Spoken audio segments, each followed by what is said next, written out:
दूर किसी जंगल में कालू कौवा का परिवार रहा करता था। कालू कौवा का बेटा और गोरी कवि साथ में मिलजुल करके रहा करते थे। कालू मेरे प्यारे पति कालू, घर में सारे टमाटर खत्म हो चुके हैं, आप जाइए टमाटर लेकर आइए। गोरी जी, अभी मैं कल ही टमाटर लाया था और इतना जल्दी खत्म हो गया है। कालू, घर में 3 लोग हैं, खर्च भी ज्यादा है तो टमाटर खत्म नहीं होगा। फिर कालू कौवा टमाटर लेने बाजार में जाता है। इधर गोलू कौवा को खेलने का बड़ा मन करता है।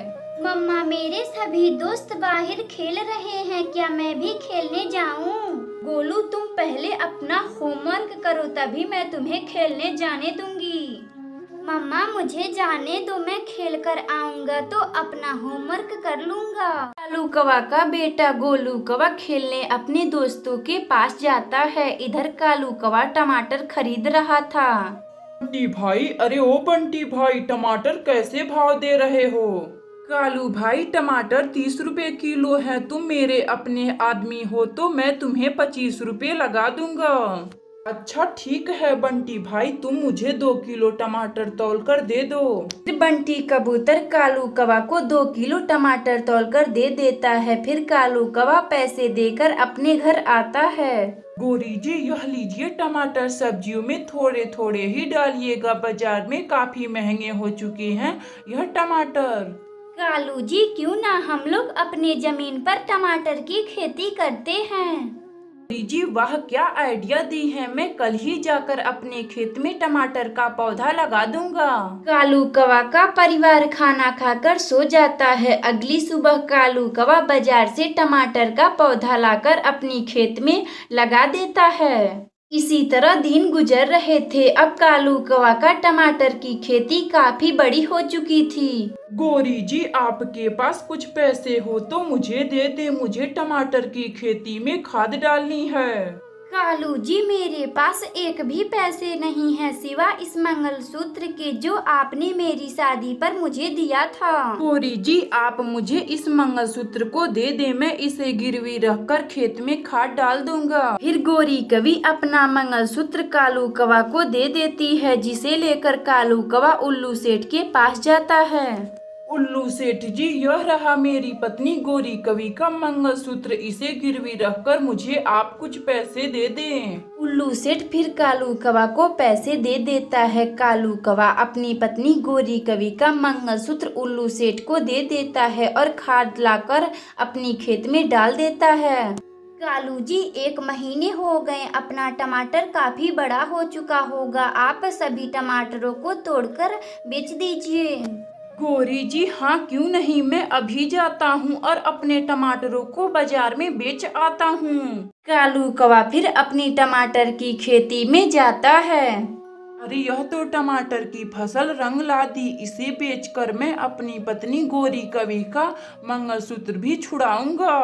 कालू कौवा सभी टमाटरों को तोड़कर बाजार में बेच देता है और मिले पैसों से अपनी पत्नी गोरी कवि का मंगलसूत्र भी छुड़ा देता है।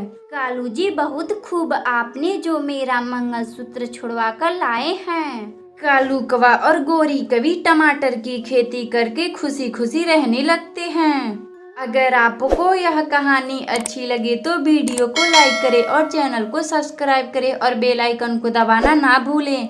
हमें कमेंट बॉक्स में बताएं कि हमारी कहानी आपको कैसी लगी। दूर किसी जंगल में मम्मा चिड़िया अपनी बेटी गुड़िया के साथ रहा करती है। एक दिन गुड़िया अपनी मम्मा से बोलती है, मम्मा मम्मा, मुझे खीर खाने का बड़ा मन कर रहा है, आप मेरे लिए खीर बना दीजिए ना। क्या मेरी बेटी गुड़िया को खीर खाने का बड़ा मन कर रहा है, मगर घर में तो दूध ही नहीं है। मम्मा, आप मुझे कुछ पैसे दे दे, मैं अभी जाकर दुकान पर से दूध लाती हूँ और आप खीर बना दीजिएगा। फिर मम्मा चिड़िया गुड़िया बेटी को कुछ पैसे दे देती है, जिसे लेकर गुड़िया रामू काका के दुकान से दूध खरीद कर ले आती है। मम्मा ये लीजिए दूध का पैकेट, आप फटाफट मेरे लिए खीर बना दीजिए। मम्मा चिड़िया अपनी बेटी गुड़िया के लिए खूब मीठा डालकर खीर बनाती है, जिसका स्वाद बहुत ही स्वादिष्ट था। मम्मा खीर तो बहुत ही गर्म है, इस खीर को हम सुबह खाएंगे। गर्म खीर खाने में वह मजा नहीं है जो ठंडी खीर खाने में है। गुड़िया बेटी, आपका जब मन करेगा तब आप खीर निकाल कर खा लीजिएगा। मम्मा क्यों नहीं, हम इस खीर को फ्रिज में रख देते हैं, जिसे कल सुबह खाने में बहुत मजा आएगा। गुड़िया बेटी, हमारे घर तो फ्रिज भी नहीं है। मम्मा क्यों नहीं, हम इस खीर को गोरी आंटी के फ्रिज में रख देते हैं। गुड़िया बेटी, हाँ आप जाइए, गोरी आंटी के फ्रिज में रख दीजिए। गुड़िया फिर अपनी खीर को लेकर गोरी आंटी के घर जाती है। गोरी आंटी मम्मा ने खीर बनाई है, हम इसे सुबह में खाएंगे। ठंडा खीर तो खाने में बहुत ही मजा आता है, आप इसे फ्रिज में रख दीजिए। गुड़िया, क्या तुम्हारी मम्मा खीर बनाई है? यह तो बहुत ही स्वादिष्ट होगा। गोरी कवि को खीर देखकर मुंह में पानी आ जाता है और वह अपने फ्रिज में खीर रख देती है। शाम गुजर जाती है। रात को गोरी कवि को रानू चिड़िया का खीर का स्वाद उसके नाक में आ जाता है। गोरी कवि को खीर खाने का बड़ा मन करता है। मैंने तो बचपन में ही खीर खाई थी, क्यों ना मैं थोड़ी सी खीर चखकर देखती हूँ। गोरी कवि फिर खीर चखकर देखती है, जो बहुत ही स्वादिष्ट थे, और गोरी कवि सभी खीरों को खा लेती है। अरे वाह, यह रानू चिड़िया कितना मजेदार खीर बनाती है, इसके हाथों में तो जादू है, जादू। गोरी कवि सभी खीरों को खाकर सो जाती है। अगली सुबह गुड़िया अपनी मम्मा से बोलती है, मम्मा खीर ठंडी हो गई होगी, अब मैं जा रही हूँ गोरी आंटी के फ्रिज में से खीर लाने। गुड़िया बेटी, हाँ क्यों नहीं, आप जाइए और खीर लेकर आइए, फिर हम उसे बड़े मजे से खाएंगे। गुड़िया चिड़िया फिर गोरी कवि के पास जाती है। गोरी आंटी जी मेरी खीर ठंडी हो गई होगी, आप मुझे मेरा खीर दे दीजिए, हम उसे बड़ी मजे से खाएंगे। खीर? कैसी खीर? वह तो मैंने खा गई है, फ्रिज में रखने का किराया समझकर। गोरी आंटी, वह खीर मेरी मम्मा मेरे लिए बनाई थी, आप उसे खा ली हैं? गुड़िया, वह तो मैं खीर खा ली हूँ, तुम जाकर अपनी मम्मा से बोलकर दूसरा खीर बनवा लो। गुड़िया फिर वापस अपने घर आती है और पूरी बात अपनी मम्मा को बताती है। गुड़िया बेटी, आप चिंता ना करें, मैं अभी खीर बना देती हूँ। रानू चिड़िया फिर अपनी बेटी गुड़िया के लिए खीर बनाती है, जो बहुत ही स्वादिष्ट था। गुड़िया बेटी, ये लीजिए अपना खीर, आप इसे खाकर बताएं कि यह खीर कैसी बनी है। गुड़िया चिड़िया खीर खाती है, जो बहुत ही स्वादिष्ट था, और गुड़िया अपनी मम्मा की तारीफ करने लगती है। उस दिन से गुड़िया चिड़िया और रानू चिड़िया खुशी खुशी रहने लगती हैं। अगर आपको यह कहानी अच्छी लगे तो वीडियो को लाइक करें और चैनल को सब्सक्राइब करें और बेल आइकन को दबाना ना भूलें। हमें कमेंट बॉक्स में बताएं कि हमारी कहानी आपको कैसी लगी। रानू चिड़िया का बेटा कुक्कू और गोरी कवि का बेटा जग्गू बहुत शरारती थे। वह सब नदी के किनारे बैठे हुए थे। मम्मा मुझे कुल्फी खानी है। मेरे प्यारे बेटे जग्गू, अभी तो तुमने कुछ ही देर पहले कुल्फी खाई थी। मेरे पास फिर से इतने पैसे नहीं हैं कि मैं तेरे लिए फिर से कुल्फी दिलवा सकूं। जाओ मम्मा, मैं आपसे बात नहीं करूँगा, गंदी मम्मा। जग्गू फिर अपनी मम्मा गोरी कवि से ऐसा बोलकर खेलने के लिए कुक्कू के पास चला जाता है। रानू चिड़िया, तुम्हारा बेटा कुक्कू कितना समझदार है, वह सुबह से कुछ भी नहीं खाने के लिए कहा है और अपनी मम्मा से कभी पैसे भी नहीं मांगता है। गोरी जी, सबके बच्चे तंग करते हैं, मेरा कुक्कू भी कोई कम नहीं है। अभी कुछ दिन पहले ही दूध खौलता हुआ कुक्कू घर में गिरा देता है। गोरी जी, क्यों ना हम लोग अपने बच्चों को कुछ दिनों के लिए बदल देते हैं। आप मेरे कुक्कू के साथ रह लीजिएगा और मैं जग्गू के साथ रह लूंगी। फिर मम्मा चिड़िया और गोरी कवि अपने बच्चों को फेल बदल कर अपने अपने घर लाती हैं। आंटी आंटी गोरी आंटी जी, मैं कभी शरारत नहीं करता हूँ, फिर भी मम्मा मुझे हमेशा खरी कोठी सुनाया करती थी। कुकू, हाँ तुम तो कभी शरारत भी नहीं करते थे, फिर भी तुम्हारी मम्मा तुम्हें हमेशा कुछ ना कुछ सुनाया करती थी।